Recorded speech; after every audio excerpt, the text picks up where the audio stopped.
세계 경제와 금은 시장의 동향을 살펴보고 준비하는 골드 캘린더 시간입니다. 이번 주와 다음 주까지 시장에는 어떤 이슈들이 기다리고 있으며 그로 인해 금은 시장에는 어떤 영향이 있을지 하나씩 설명드리도록 하겠습니다. 앞으로 있을 주요 경제 지표들에 대해서만 간략하게 먼저 말씀을 드릴 텐데요. 우리가 가장 먼저 유의 깊게 봐야 될 건 27일 목요일에 있을 신규 실업수당 청구 건수입니다. 이게 예측치는 지금 22만 건으로 나오고 있는데 아마 이것보다 더 높게 나오게 된다면 시장이 환호할 수 있다. 이렇게 이해하시면 좋을 것 같고요. 그 다음에 중요하게 봐야 될 건 바로 다음날 금요일에 있을 근원 개인 소비 지출 물가 지수인데요.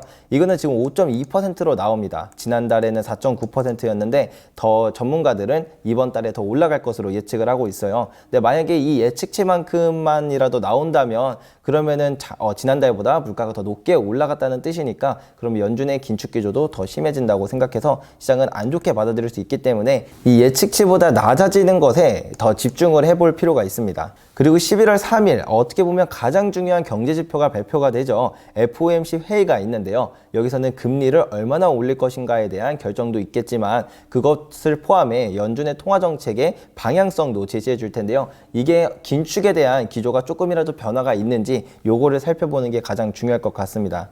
이제 다음으로 넘어가서 또 중요한 경제 지표는 금요일에 있을 이제 실업률이 있는데요. 실업률이 평소보다 더 높게 나온다면 그러면 이제 좀 경제에도 좋지 않으니까 연준의 기조가 바뀔 수 있겠다는 기대가 만들어지면서 좋은 결과가 있을 것 같습니다. 지난달에는 지금 3.5%였는데 이번 달에 이제 전문가들의 예측치를 보면 3.6%로 조금 더 높게 나올 것으로 예측이 되고 있어요. 아마 이 예측치만큼만 나오더라도 시장은 좀 환호하는 모습이 나오지 않을까 싶습니다. 그리고 그 다음에 이제 목요일에 어떻게 보면 또 정말 중요한 경제지표 발표가 있죠. 바로 소비자 물가지수 발표인데요. 이 인플레이션이 꺾였다는 기대가 나와줘야 합니다. 일단 지금 소비자 물가지수를 보면 지난달 8.2%였는데 이번 달 전문가들의 예측은 8.1%로 조금 더 떨어지게 이렇게 생각을 하고 있는데 이 예측치만큼만이라도 또 나와준다면 시장은 이제 인플레이션이 꺾였다라고 생각하며 좀 환호하는 모습이 나올 수 있을 것 같습니다. 그리고 근원 소비자 물가 역시 6.6%로 지금 상승하는 모습을 그리고 있어 왔는데 이번 달 이제 전문가들의 예측치는 6.5%로 조금 꺾이는 모습이 나올 거라고 생각을 하고 있는데 요 정도만 나와주더라도 시장은 되게 환호를 할 거고 만약 이것보다 더 꺾이는 모습이 나와준다면 시장은 그만큼의 이제 결과치를 보여줄 거라고 생각을 합니다.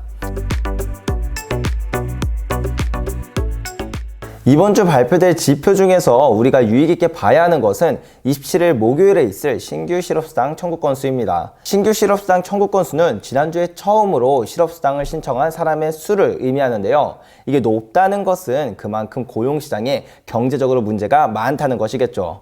따라서 신규 실업수당 청구 건수가 낮아야 경제적으로는 좋은 의미를 갖는 것이 일반적인데요. 문제는 현재 투자 시장에 가장 영향을 크게 주는 것이 바로 금리 인상에 대한 것입니다. 미국의 중앙은행인 연준은 물가를 잡기 위해서 경제가 버텨주는 한 계속해서 강력한 금리 인상을 할 것을 강조하고 있는데요. 그 말은 즉 경제가 아직 버틸만하다고 지표가 나타나게 된다면 지금과 같은 이런 강한 긴축의 기조가 더 지속될 수 있기 때문에 투자 시장에는 좋지 않은 영향이 미치게 됩니다. 따라서 이 지수가 예측치보다도 더 높게 나온다면 오히려 시장은 긴축의 기조가 좀 누그러질 수도 있겠다는 기대를 하게 될 수 있습니다. 그러나 10월 20일에 발표된 지표에서는 오히려 지난번보다 더 적게 나오면서 고용시장이 아직은 탄탄한 모습이기에 연준의 긴축 기조가 더 지속될 수 있다고 시장은 받아들였습니다. 그러나 이번에 발표될 것에 대한 전문가들의 예측치는 22만 3천 건으로 지난번보다도 더 올라갈 것으로 보고 있습니다. 만약 이 예측치보다 더 높게 나온다면 오히려 시장은 환호하는 모습이 만들어질 수 있을 것 같습니다. 다음으로 주의 깊게 봐야 할 지표는 바로 금요일에 있을 개인 소비 지출 물가 지수인데요. 이를 줄여서 PC라고 부릅니다. 연준이 가장 중요하게 보는 물가지수라고 밝힌 바 있는 지표인 만큼 투자시장에 주는 파급력도 꽤나 클 것으로 예상이 됩니다. 그 중에서도 변동성이 심한 식품과 에너지를 제외한 물가지표인 근원 PC가 가장 중요한데요. 근원 PCE는 9월에 다시 상승하는 모습을 보여주며 아직도 인플레이션의 불씨가 꺼지지 않았다고 받아들일 수 있기 때문에 연준의 긴축 기조 역시 바뀔 기미가 보이지 않고 있습니다. 따라서 이번에는 지난달보다 하락하는 모습이 나와줘야 연준의 긴축 기조도 변화가 있을 수 있다는 기대가 생길 수 있을 것 같습니다. 하지만 이번 달 발표될 것에 대한 전문가들의 예측은 지난달보다 더 상승할 것으로 보고 있습니다. 예측치만큼만 나오더라도 투자시장에는 부정적인 결과가 있을 가능성이 높다고 보여집니다. 이렇게 이번 주에 발표될 주요 경제지표들에 대해서 살펴보았는데요. 그러면 다음 주에 있을 경제지표까지만 살펴보고 마치도록 하겠습니다. 다음 주에도 물론 다양한 경제지표들이 발표가 되지만 다른 무엇보다 가장 중요한 경제지표 발표가 있습니다. 그것이 바로 금리 결정이 있는 FOMC 회의인데요. 이때가 투자시장에 가장 큰 변화가 있을 시기이고 더 나아가 앞으로 투자시장의 방향성까지 결정짓는 날이라고 생각할 수 있습니다. 일단 이번 FOMC 회의에서 금리를 얼마나 올릴지에 대한 예측치를 살펴보면 아주 높은 확률로 0.75%포인트 인상을 할 것으로 보여집니다. 어차피 금리 인상의 폭에 대해서는 더 높게 나타나거나 더 적게 나타나는 이변이 있을 가능성은 매우 낮기 때문에 그것을 볼 게 아니라 다른 부분에 집중해야 한다고 생각합니다. FOMC 회의에서 우리가 가장 주목해야 할 부분은 바로 기조의 변화입니다. 투자시장이 가장 기대하고 있는 문구는 마치 이런 것입니다.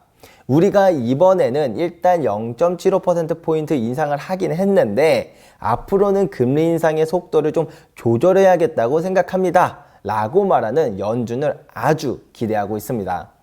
더 이상 금리를 올리지 않겠다는 말까지도 기대하지 않고 금리 인상의 속도를 조절하겠다는 그 문구가 나와준다면 시장은 미친 듯이 환호할 것으로 보여집니다. 물론 최근 계속되었던 연준 이사들의 연설에서 금리 인상의 속도를 조절할 생각이 없다는 말을 꾸준히 했었고 또한 경제지표들을 보더라도 아직은 경제에 큰 문제가 있다는 시그널이 직접적으로 나타나지는 않았기 때문에 속도 조절에 대한 이야기를 해주지 않을 가능성이 더 높긴 합니다. 따라서 결론은 어떠한 기조의 변화가 없이 FOMC가 끝난다면 시장의 공포는 앞으로도 더 지속될 가능성이 높다고 볼 수 있고 만약 조금이라도 기조의 변화가 나타난다면 투자시장에도 상당히 긍정적인 영향이 나타날 것이라고 생각할 수 있습니다. 자, 그러면 이제 다음 주 FOMC 이후에 다시 영상으로 찾아뵈어 어떠한 결과가 있었고 앞으로 투자시장에는 어떤 모습이 나타날지 이야기 드리도록 하겠습니다. 그럼 다음에 다시 뵙겠습니다. 감사합니다.